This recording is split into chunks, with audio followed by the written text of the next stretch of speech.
Before I get to the wet sanding steps and results, I want to show you I bought a box of these sheets. They're roughly 20 inches by 24 inches, and it's basically like a Dynamat sound deadener, but it's just a different brand. And I'm going to do the interior and the trunk of the 72, and then that's finally done. I can put the new carpets I ordered in and the seats and seat belts back in and clean her up and detail it and get the inside done. And it's been a lot longer than I anticipated, primarily because of my integrity. I kept finding more things wrong with the car, and being an honest man, I had no option but to fix everything. So now the car is quite literally a car you can take from one coast to the other with no problems. Even the air conditioning can be charged and work, I'm told, by an AC guy. So, and I'm not going to fix the AC because it has to be transferred to the new gas R134A, which is totally doable. But I'm in enough in this car right now, so I'm going to just let the next guy fix the air conditioning. But either way, I promised you guys I will show you what I'm using, and the next video I'm splicing together will show you the first steps of the wet sanding. So stay tuned for that, and here we go again. Okay, the day has finally arrived. I've been asked multiple times to describe how I wet sand these old Cadillacs. The best thing to do is to show you the different grits of paper. You start at 1,000 and you gradually work your way up to 2,500, even 3,000. It's good to saturate the paper in a bucket of water. Keep it wet, same direction, and when you change grits, you do a different direction, and then you keep going back and forth until you get to the final one. Now, it looks all pasty and your hands are going to be all red in my case from the dead paint coming off.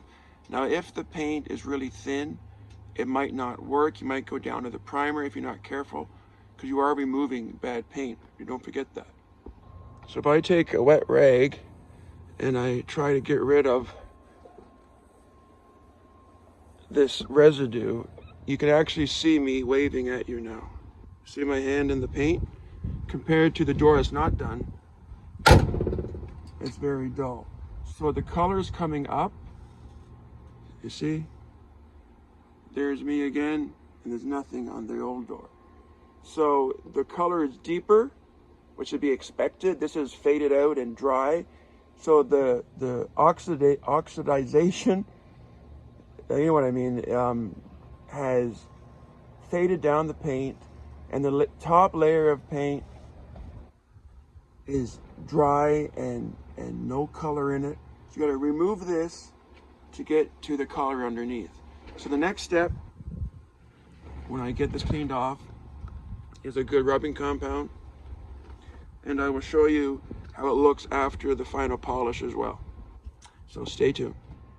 My hands have blisters on them, so my one buddy can tell me I told you so when he told me to get a buffer. But as I said in my very first video, this is not going to be a full restoration. I'm not going to paint the car. I'm just going to make it look better. And mechanically, she's turnkey, as you know. And now you can see that the wet sanding is working from the faded down driver's door to the now wet sanded and polished back door. So now I got to do the rest of the car like this. Now, I want to stress one thing. It's so easy to sand too much because you see a run from the old paint job, or you see an imperfection. But when you sand too much, yes, it will take out any surface or shallow issues, but if you go too far, you're going to go right through the paint, and then you'll be forced to paint the car, and I can't do that. Okay, I'm not going to paint the car. I'm going to buff it and wet sand it and polish it. And that's what I'm doing. So be mindful of that, because it's human nature. I want to get that out of there. But if you go too far, you're going to go through the paint. So that's a huge warning right there. But either way, I'm happy with the results so far, and I'm going to keep doing around the whole car, and then you can see the final product shortly. And let me show you the polish that I've used. It's Meguiar's Ultimate Polish, deep reflection and high gloss. Now, when I did my 64, if you guys watch my old channel, my old videos on my channel, it came out a lot like this, really deep and shiny, but it never came back the same depth or luster again, because every time you buff it, especially wet sanding, you take more and more paint away, and there just wasn't enough paint left to bring that shine back a second, third, fourth time. It dulls right down. So, but for now, it looks very presentable, far from perfect, but it looks better, and that's all I wanted. So keep watching to see the final reveal, hopefully in a few days. Thank you all for watching, and I'll see you all down the road.